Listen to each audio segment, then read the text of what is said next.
बिस्मिल्लाहिर्रहमानिर्रहीम। अस्सलामुअलैकुम। मैं हूँ खाना मानसा शहजादी। सेंचुरी प्रेस एंड पब्लिशर्स में खुशामदीद। तो प्यारे बच्चों, आज हम सफ़ा नंबर 5 पढ़ रहे हैं। हमारे पास पहला जो सवाल आ रहा है वो है, दी गई हरूफ तहज्जी की छोटी अशकाल से पहले आने वाली शक्ल लिखें। जी, ये बहुत दिलचस्प सरगर्मी है। ज़रा गौर से देखें तो हमारे पास यहाँ पर क्या है? यहाँ पर से है। से पहले क्या आता है? टे। चे से पहले क्या आता है? जीम। नून से पहले क्या आता है? मीम। हमारे पास अगला सवाल है, दी गई हरूफ तहज्जी की छोटी अशकाल के बाद आने वाले अशकाल को लिखें। जी, यहाँ पर है सीन लिखा हुआ है। सीन के बाद क्या आता है? शीन।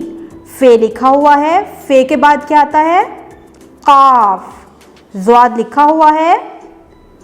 तोएं। वेरी गुड, बहुत ज़बरदस्त। दी गई हरूफ तहज्जी की अशकाल के दरमियान में आने वाली अशकाल लिखें।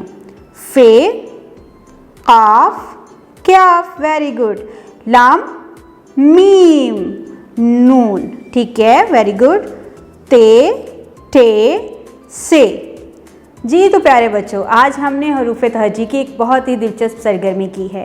उम्मीद करती हूँ आपने इस वीडियो से बहुत कुछ सीखा होगा और सफ़ा नंबर 4 और 5 को हमने बहुत बेहतरीन तरीके से समझ लिया है। उम्मीद करती हूँ आपने इस वीडियो से बहुत कुछ सीखा होगा। मज़ीद सीखने और जानने के लिए हमारे साथ रहिएगा। मिलते हैं अगली वीडियो में।